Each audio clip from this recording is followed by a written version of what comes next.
AITA for befriending my ex's secret husband and sending her the divorce papers in a cake. I never thought I'd be writing something like this, but here we are. In short, I dated a girl for about 6 months. Everything seemed normal at first, but one night it all blew up over the dumbest argument. I thought that was the end of it until a month later, when I got a call from an unknown number. It was her husband. Here's the story. I'm Jace, 26, and this happened last year. At the time, I wasn't looking for anything serious. I had a decent job, lived alone, hung out with my friends most weekends, and if I dated, it was usually casual. I used a couple of apps, got a match every now and then, nothing special. That's how I met Mara. She was 24, with a nice smile. Nothing out of the ordinary, but she seemed laid back, so I liked her profile. We matched quickly and started talking. She wasn't a one-word responder, which already put her ahead of half the conversations on those apps. The first date was for coffee in the middle of the day. It wasn't awkward at all. She asked about my job, my family, and told me about hers at a design studio. She was insightful, asked good questions, and laughed easily. When we said goodbye, she gave me a real hug, not one of those quick, half-hearted ones. I walked away thinking, yeah, I want to see her again. Our second date was dinner at a Mexican restaurant. We shared nachos, and she'd take the ones with the most cheese, joking that she always did that with her friends. Little details like that made her seem genuine. After that, the texts became more frequent. On our fourth date, she came over to my place after we went out. We watched a movie, ended up sleeping together, and it felt natural. She stayed the night, asked for a sweatshirt, and made fun of how I made my coffee. That's when I realized I didn't want to see anyone else. I deleted the apps and told another girl I'd been talking to that I was off the market. From then on, we spent almost every weekend together. We'd order food and watch movies at my place or hers. I met her roommates, who seemed nice, though I'm sure they thought we were moving too fast. It didn't feel that way to me. Mara had her quirks. She needed her coffee a specific way. 2 spoons of sugar, oat milk, stirred exactly twice. She carried lip balm everywhere, one at my place, one in her car, one in her purse. She also had a habit of humming softly when she was reading something on her phone. At first, I thought it was funny. Then it became one of those little things you associate with a person. Texting became a routine. Good morning, good luck at work, memes during the day, video calls at night if we weren't together. It didn't feel smothering, it was easy. We both liked sushi, hated anything pumpkin spice, and preferred staying in over going to clubs. I felt like we clicked in a lot of ways. The first 5 months were really smooth, no big fights, no weird drama.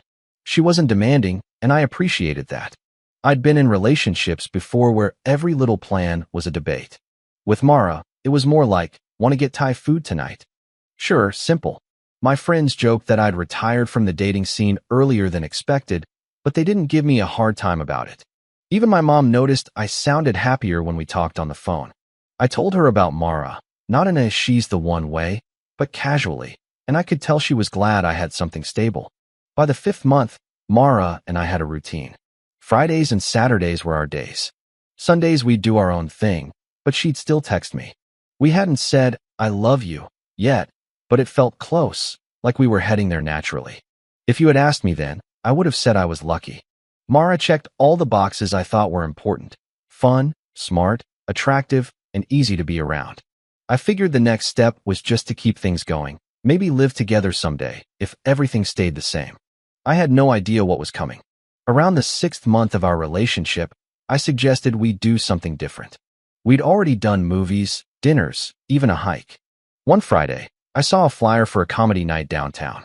It wasn't expensive, there were 6 comedians, and it sounded like a fun way to break the routine. I pitched it to Mara, and she agreed right away. She said she hadn't been to a show like that in years. We had dinner beforehand at a small restaurant near the theater. Burgers, fries, nothing fancy. She was in a good mood, joking with me about how I always eat my fries before my burger. We walked to the theater, found our seats, and everything seemed fine. The show started with a guy making jokes about office life, pretty harmless stuff. Mara laughed. I did too. Then another comedian came out who did celebrity impressions, also funny. Then the third comedian got on stage. He was an older guy, kind of rough around the edges, and his whole bit was about how terrible women are, how you can't trust them, that classic nonsense. People were laughing because of his delivery, but I didn't find it that clever. Mara leaned over to me after his first few jokes and whispered, "What's his problem?" I shrugged and said, "He's just bitter. It's his act. It's a comedy show, don't take it so seriously."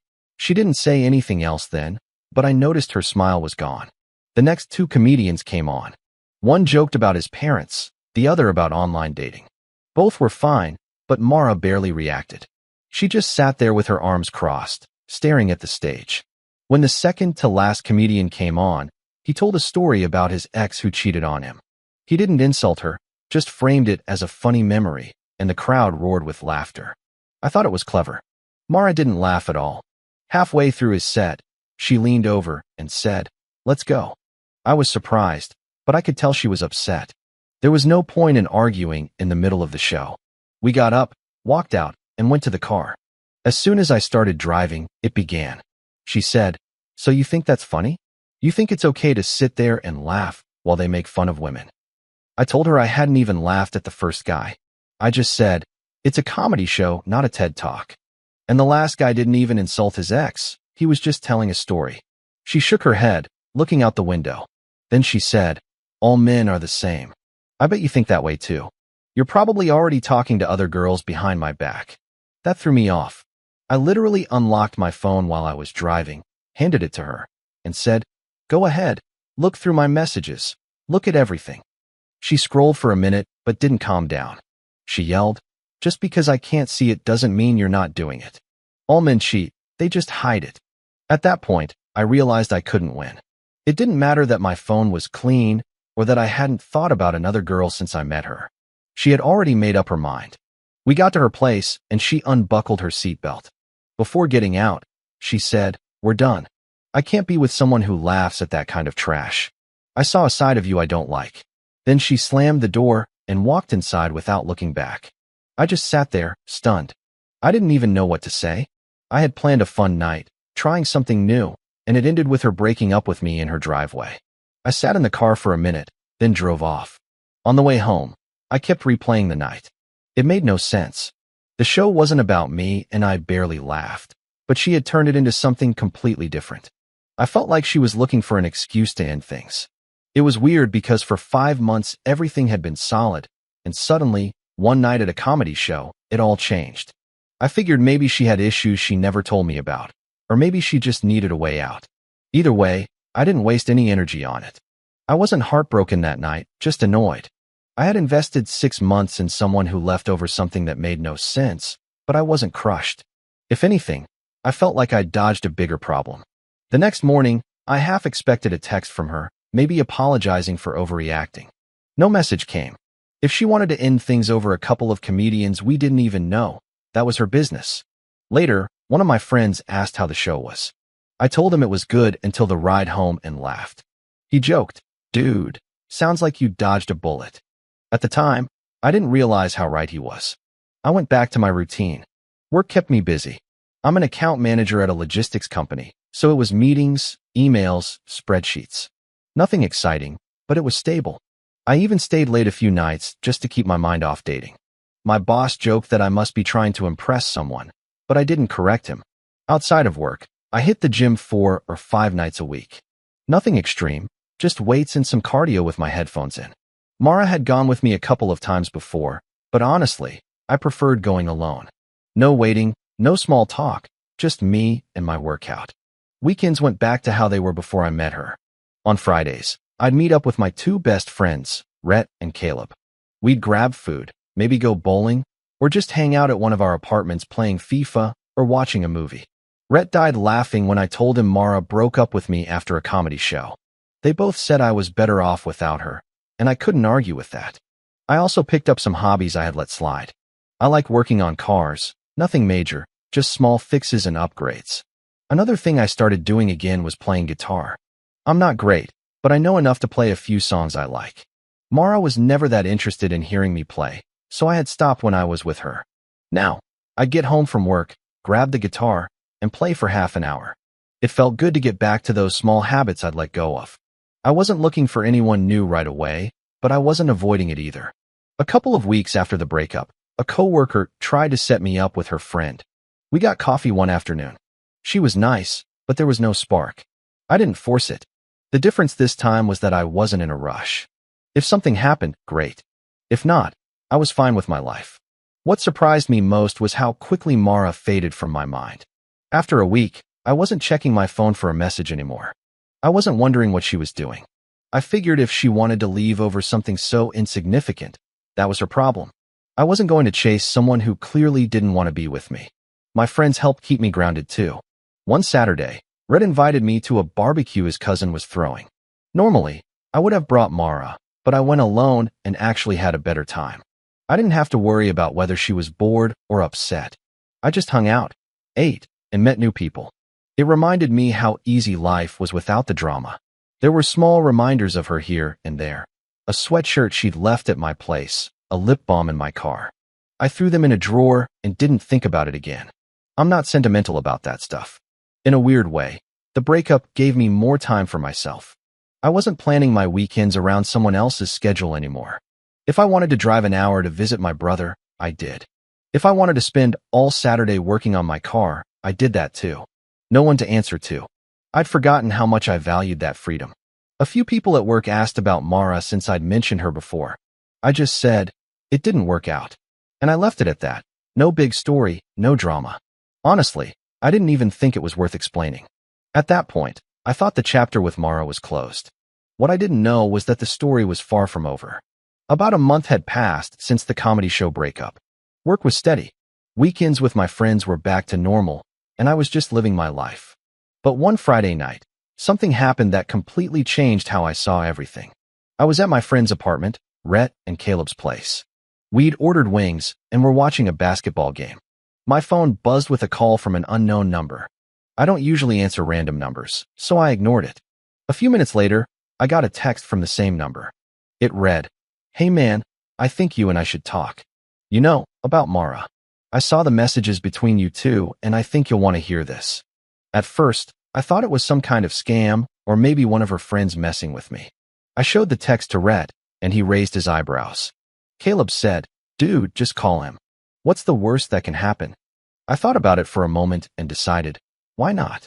I called. The guy answered right away. His voice was calm, steady.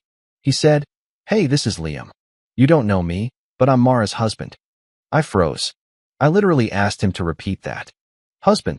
I thought I'd misheard him, but he said it again, clear as day. I'm her husband. We've been married for 2 years. I leaned back on the couch, completely thrown. Rhett turned the game's volume down because he could tell something serious was happening. How? Married to you? I asked. Liam explained. He said he lived with her, that they'd been together for years, and that while he was in Brazil for the last 6 months taking care of his sick mother, she had been secretly dating me. I didn't know what to say. Part of me was in shock, but another part, weirdly, wasn't that surprised. Suddenly, it all clicked. The mood swings, the paranoia, how she projected her insecurities onto me. It all made sense. She was cheating and assumed I was doing the same. I told him straight up, "Man, I had no idea." She told me she was single. If I'd known she was married, I never would have gotten involved. He said he believed me. He'd read our texts, and it was obvious I was in the dark. He told me, "You seem like a decent guy. I don't blame you. This is on her." Still, it was a lot to process. 6 months dating someone who was secretly married. I felt stupid, but I also realized this guy had it 10 times worse. He was the one who had actually married her, who had left her in charge of their home while he cared for his mother. Liam told me he'd had suspicions. He ignored them at first because of the time difference and family stress, but when he got back to the States, he started noticing weird things. He checked her phone when she left it unlocked, saw my name, read the messages, and put it all together. That's when he decided to contact me. I asked him why he'd even bothered to call me. Most guys would have just ended things and handled it on their own.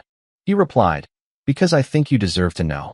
She played both of us, and I want you to understand what you got away from." It was surreal. I went from eating wings with my friends to being on the phone with a stranger who turned out to be her husband. Rhett and Caleb just watched me as I tried to process it. The more Liam talked, the more I respected him. He wasn't yelling. He wasn't blaming me, or even sounding emotional. He was calm, collected, like he'd already accepted it all, but his voice had a firm edge, like someone who was done with the lies. He told me he had something planned. He didn't go into detail yet, just said, "She's not going to see this coming. After everything she's done, she's about to learn what it feels like to be played." That line stuck with me because, in my head, Mara thought she was smart, that she could have a marriage and a side relationship without anyone finding out. But Liam was one step ahead. Before we hung up, he told me, "I'm not mad at you. In fact, I'm glad we talked. You'll see what happens soon enough." He gave me his number in case I wanted to stay in touch. I hung up and just sat there for a moment. Rhett broke the silence. "What the hell was that?" I told them everything. Their jaws dropped. Caleb said, "So she was married the whole time? Dude, that's insane." And it was. But as twisted as it was, I actually felt a sense of relief. Relief because it confirmed that none of what happened had anything to do with me. The breakup at the show, the baseless accusations, it all added up. She was living a double life and projecting her guilt onto me. That night, I went to bed thinking about the conversation with Liam. It felt unreal, like I'd been a part of a hidden story without knowing it. But more than anything, I couldn't stop wondering what Liam had planned. A couple of days after that first call, Liam and I talked again. He texted me first, saying he thought I'd want to know how things went down. I told him of course I did, and we got on the phone that night. That's when he told me his plan. Mara had been talking for days about a concert in another city, 6 hours away. She begged him to go with her, saying it would be a way for them to reconnect after his time away. Liam agreed, but in his head, he was already plotting everything. The weekend came, and they packed the car. They drove there, checked into a hotel, and went to the concert. He told me she was glued to her phone most of the night until her battery finally died. That's when he made his move. While she was looking for a charging station, Liam leaned over and said he needed to use the restroom. Instead, he slipped out of the venue, walked straight to his car, and hit the highway. A 6-hour drive back without stopping. He said it was the longest but most satisfying drive of his life. When he got home, he didn't waste any time. He went through the entire house, packing up every single one of her belongings. Clothes, shoes, makeup, everything. He didn't throw anything away. He wanted it all gone in one go. He loaded up his car and drove another hour and a half to her parents' house. He told me her dad answered the door, confused. Liam explained everything. How Mara had cheated on him, how he'd found out, and that he was done with her. He unloaded all of her stuff right there in their garage, leaving a few labeled boxes. He said the mom looked embarrassed, and the dad just shook his head. No yelling, no denial, just quiet shame. From there, Liam drove back to his house and locked the door. After the concert ended, she tried calling him nonstop, leaving voicemails, demanding he come back for her and pay for her flight home. He ignored every single call. When it finally dawned on her that he wasn't coming back, she started scrambling for options. First, she tried to get a rideshare, but none were running that late in the small city. In the end, she had to beg a couple of girls she met at the concert to drive her to the nearest bus station, and from there, she took a bus ride home. Hours later, she finally showed up at her parents' house, where all her things were waiting for her. Liam said her parents weren't on her side. They called him later, apologizing for their daughter's behavior and asking if he would consider working things out. He answered them firmly. "No," he told them. "I have no interest in fixing a marriage with someone who couldn't even stay loyal for 6 months while I was caring for my mother." He said the father muttered something about being disappointed in his daughter's choices. After stranding her at the concert and taking all her things to her parents' house, Liam thought it was over, but Mara wasn't going to let it go that easily. He also told me that 2 days later, she showed up at his house. He was already mentally checked out, watching TV with the windows open when he heard loud banging on the door. Not knocking, but pounding. He looked through the peephole, and there she was, hair a mess, face furious. He thought about ignoring her, but decided to open it just to get it over with. The second the door cracked open, she shoved it and stormed in. "What the hell is wrong with you?" she screamed. "You left me stranded in another city like a piece of trash. Do you have any idea how humiliating that was?" Liam remained mostly calm, leaning against the wall with his arms crossed. But for the first time, his voice tensed when he said, "Yeah, Mara, I know exactly how humiliating it was. That's why I did it. I wanted you to feel a fraction of what you put me through." For a second, the composure broke, and you could hear the hurt underneath the control. She spun around, eyes wide with shock. "Are you insane?" You're blowing this all out of proportion. So what if I talk to someone else? It wasn't serious. Liam laughed at that. Not serious? You were sneaking around for months. While I was taking care of my mother, you were entertaining other men. You lied to my face every single day. That's pretty serious. She started pacing, her voice rising. You don't get it. I was lonely. You left me here while you played the hero. I needed attention, but I always came back to you, didn't I? That should mean something. Liam shook his head. No, what it means is that you're selfish. You couldn't go 6 months without betraying your marriage, and now you're trying to make me the bad guy for finding out. Unbelievable. She switched tactics, her voice softening. We can get through this. You and I both know we can. Just forget about it, and everything will be fine. Liam pointed to the door. There is no you and I anymore. Your stuff is at your parents' house. You're blocked from my life. You don't get a second chance. Not after what you did. That's when she exploded again. You think you're better than me? You're not. You're going to regret this. You'll never find anyone who will put up with you like I did. Liam didn't even flinch. I'd rather be alone for the rest of my life than spend another day with a liar like you. Get out. She stood there, trembling, as if she couldn't believe he wasn't going to cave. When she realized he was serious, she screamed, "You're pathetic," and slammed the door so hard the pictures on the wall shook. Liam stood there for a few seconds, then let out a long breath. He told me later, that was the moment I knew I'd never let her back in, no matter what. She showed me exactly who she was. From that day on, he never saw her at his house again. She tried calling from different numbers. She tried to guilt-trip him through her parents, but he never opened the door to her again. When Liam finished telling me all of this, I was silent for a few seconds. I couldn't believe how methodical he'd been. He didn't just end it with her. He erased her from his life in one clean sweep. I couldn't help but laugh at how perfectly it had all played out. I asked him if he felt bad about any of it. He replied, "Why should I? She disrespected me. She lied to me and thought she could play me without me noticing. She picked the wrong guy." He said he felt lighter than he had in years. No more doubts, no more suspicions. It was over, and he had the satisfaction of knowing she never saw it coming. Before hanging up, he told me, "Consider yourself lucky, man. You got out clean. I had to burn the whole thing down, but at least now I'm free of her." When I told Rhett and Caleb about it later, they couldn't stop laughing. Rhett said, "That guy is a legend. That's Batman-level planning." Caleb added, "She deserved every second of that." And they were right. Mara thought she was running the game, but Liam flipped the entire board on her without breaking a sweat. And the best part for me was that I didn't feel bitter anymore. Instead of being angry about wasting 6 months, I understood that I'd walked away unscathed. Liam was the one who had to deal with the real mess, and he handled it like a pro. I didn't know it then, but that wouldn't be the last I heard of Mara. Liam and I weren't quite done with her yet. After that call where Liam told me everything, I knew I wanted to meet him in person. It's not every day another guy calls you to say you were both played by the same woman. I texted him a couple of days later, suggested we grab a bite to eat, and he agreed. We picked a burger joint halfway between our neighborhoods.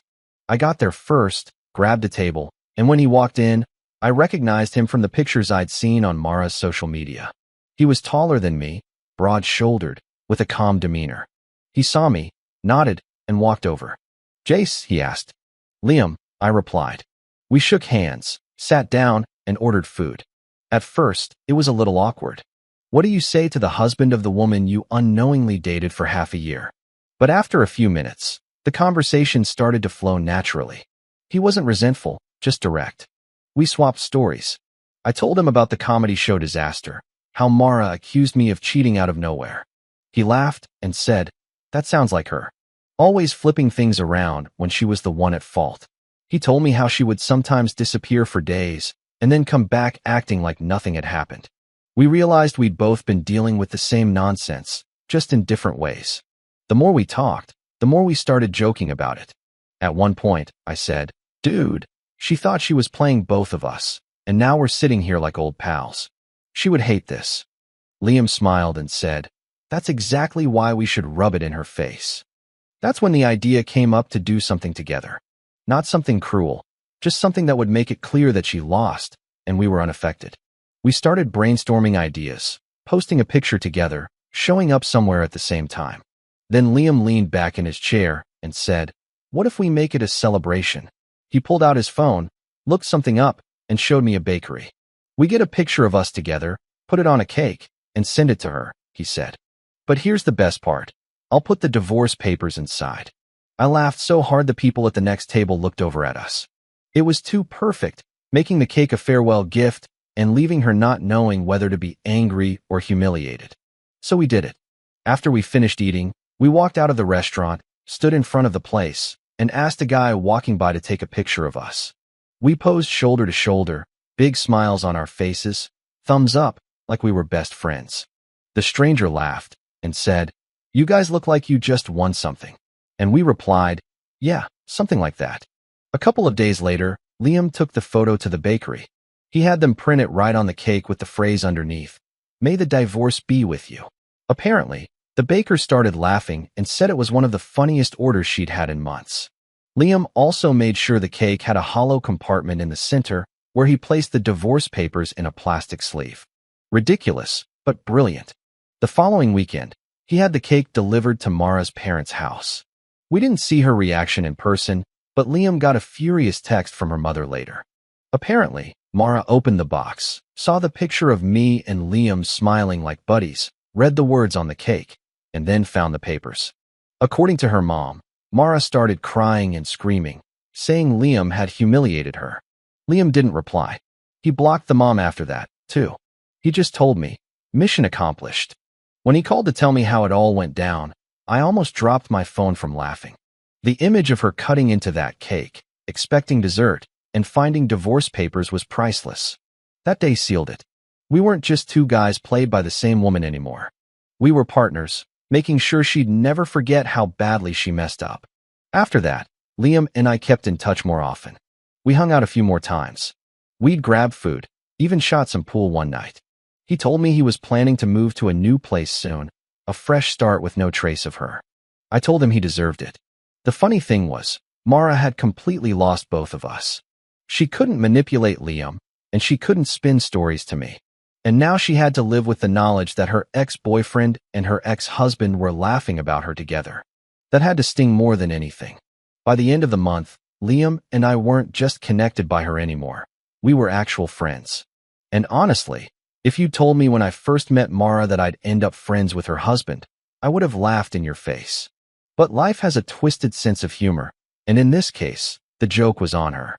2 weeks later, I thought everything was finally over. Mara had the divorce papers. Her parents were embarrassed, and Liam had finally cut her out of his life for good. But people like her don't go quietly. The first time she reappeared was about 2 weeks later. I was leaving the gym when I saw her car pull into the parking lot. She rolled down her window and yelled, "Jace, can we talk?" I just shook my head and told her, "There's nothing to talk about." She tried to play the victim, saying, "You can't take his side. You don't know the whole story." I laughed and replied, "You're right, I don't know the whole story. I only know the part where you were married the entire time we were dating. That's enough for me." I turned and walked away, leaving her there. I told Liam about it later, and he burst out laughing. "She's desperate," he said. "She thought she could play the victim." That became a running joke between us. Every time she tried something, we'd rate it on the victim scale. Another time, she showed up at the same bar where Liam and I were hanging out with some friends. She walked in like she owned the place, saw us sitting together, and froze for a few seconds. Then she walked over and started talking loudly about how we were obsessed with her. Liam just leaned back, smiled, and said, "Mara, the only thing I'm obsessed with right now is my drink." The whole table erupted in laughter, and she stormed out. We gave that one a 9 out of 10 on the victim scale. She also tried texting from unknown numbers. I got one once that said, "You're going to regret treating me like this." I knew it was her. Who else would send that? I screenshotted it and sent it to Liam. He replied with a single line, "May the divorce be with you." I laughed for a solid 5 minutes. The more she tried to insert herself back into our lives, the less power she had. We didn't argue. We didn't fight. We just laughed and moved on with our plans, and that made her furious. People like her feed on drama, and when you don't give it to them, they consume themselves. Meanwhile, our lives were getting better. Liam moved into a new apartment on the other side of town. He bought new furniture. He got rid of everything that reminded him of her. He told me it felt like a fresh start. I went over one weekend to help him assemble his TV stand, and we ended up ordering pizza and playing video games until midnight, like we'd been friends our whole lives. As for me, I kept up with work, the gym, and my hobbies. I started meeting new people again, taking it slow. I wasn't in a rush to get into anything serious, but I felt more centered than before. It was like the whole situation had made me stronger. Liam and I made it a habit to meet up about once a week. Sometimes we'd play pool, other times we'd just grab food. We'd share updates, me about work and friends, him about his new life. Every now and then, a story about Mara would trickle back to us, how she was back on the dating apps, scaring guys off by oversharing on the first date. We always ended up joking about it. At one point, Mara tried to win her parents' sympathy, saying Liam had ruined her life. Her dad even called Liam to apologize again, telling him they hadn't raised her to behave that way. Liam replied, "Don't worry about me. I'm doing just fine." That's what bothered her the most, that we were both perfectly fine while she was falling apart. Looking back, the whole situation still seems surreal. I dated a married woman without knowing it, got dumped in the most absurd way possible, and then ended up becoming friends with her husband. But if you strip away all the chaos, the outcome was a good one. I lost someone toxic and gained a friend who genuinely had my back. Liam summed it up perfectly one night when we were out. He raised his glass and said, "She thought she was playing us, but in the end, we were the ones who won." He was right. We didn't just win. We walked away laughing while she was left with nothing. And honestly, I wouldn't trade that ending for anything. If you like the stories, don't forget to leave a comment and support the channel by subscribing. See you in the upcoming stories.